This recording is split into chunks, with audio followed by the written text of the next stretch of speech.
ঝালদায় জমেছে কাশের সিরাপ, থুরি, নেশার বোতলের পাহাড়। খোদ পৌরসভার নির্মীয়মান বিল্ডিং এর কাছে এমন পাহাড় জমলেও নজর পড়েনি পৌরপ্রধান বা প্রশাসনের। ঝালদা শহরের স্থায়ী বাসিন্দা অসিত কান্দু বলেন, ঝালদা যুব সমাজ আজ নেশাগ্রস্ত হয়ে উঠেছে। চাকরি না পেয়ে, কোনো কাজের সন্ধান না পেয়ে বিপথগামী হয়ে উঠেছে। তাই প্রতিটি রাজনৈতিক নেতা ও প্রশাসনকে অনুরোধ জানায় এই সব বিষয়গুলি নজর দিয়ে নেশাগ্রস্তদের মূল স্রোতে ফিরিয়ে আনতে সচেতন হন। বর্তমান কংগ্রেস কাউন্সিলর বিপ্লব কয়াল বলেন, বিষয়টি শুনেছি, দীর্ঘদিন ধরে ঝালদায় চলছে এমন নেশার কারবার। মাঝে মাঝে পুলিশ হানা দিয়ে জব্দ করার চেষ্টাও করেছেন, তবে এখনও এটি নির্মূল করা যায়নি। পৌরসভা ও প্রশাসনকে বলবো, অবিলম্বে ব্যবস্থা না নিলে আগামী প্রজন্ম ধ্বংসের মুখে চলে যেতে বসেছে। উপপৌরপ্রধান সুদীপ কর্মকার বলেন, বিষয়টি শুনেছি, তবে এটা দীর্ঘদিন আগের জমানো বোতল। যখন পৌরসভা ঢোকার পথে কোনো গেট ছিল না, তখন সন্ধ্যার পর যে কেউ ঢুকে পড়তো পৌর চত্বরে। আমরা গেট লাগানোর পর অসময়ে কেউ ঢুকতে পারে না। তবে ঝালদার যুব সমাজ যেভাবে নেশার দিকে এগিয়েছে, তা আমরা শক্ত হাতে মোকাবিলা করব। বলার কিছু না, এটা তো প্রশাসনের দায়িত্ব আছে এইসব জিনিস যাতে খরচ না খায়, ছেলেরা যাতে অবক্ষয়ের মধ্যে না যায়।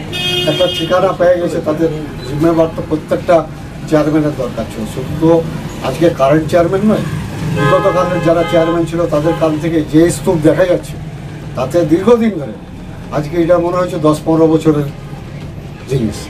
তো ওইগুলা প্রত্যেকের দায়িত্ব, এবং এটা ছিল সচেতন দরকার প্রত্যেকটা রাজনৈতিক নেতাদের, প্রত্যেকটা রাজনৈতিক কর্মীদের। এটা সচেতন দরকার, যারা যুবরা যাতে আজকে অবক্ষয়ের পথে না যায়।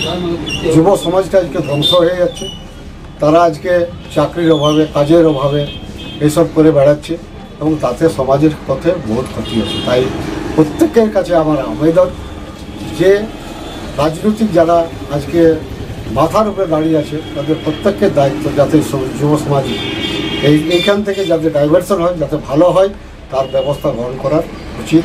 সকালে আমি বাজারে এসেছিলাম, আমিও ঘটনাটা শুনেছি, এবং আমরা যেহেতু ঝালদার বাসিন্দা, অনেক দিন থেকেই জানি যে ঝালদায় এই যে নেশার দ্রব্যটা সেটা প্রচুর পরিমাণে বিক্রি হয়, এবং বিভিন্ন সময় পুলিশ প্রশাসন এটা কড়াভাবে পদক্ষেপ করে, কিন্তু এখনও পর্যন্ত ঝালদা শহরে এটাকে নির্মূলভাবে এখনও পর্যন্ত ঠেকানো যায়নি। কাজে আমি প্রশাসনকেও বলবো, পৌরসভাকেও বলবো এটার সঠিক পদক্ষেপ নেওয়ার জন্য। কারণ এই যে নেশার জিনিস, নেশার দ্রব্য, এটা খাওয়া এবং যারা বিক্রি করে তারা দুজনেই সমান অপরাধী। দেখুন, এই পৌরসভা চত্বরে পরিষ্কার পরিচ্ছন্ন কাজ করতে গিয়ে এটা দেখতে পাওয়া গেছে যে পুরোনো বিল্ডিং দিয়ে নতুন বিল্ডিং যেটা আমরা বানাচ্ছি, তার ছাদের মধ্যে এইভাবে আমরা কোরেক্সের বোতল দেখতে পেয়েছি। তো এটা খুবই খারাপ দৃশ্য। নেশার দ্রব্য ঝালদাতে খুব বেশি পরিমাণে দেখতে পাওয়া যাচ্ছে।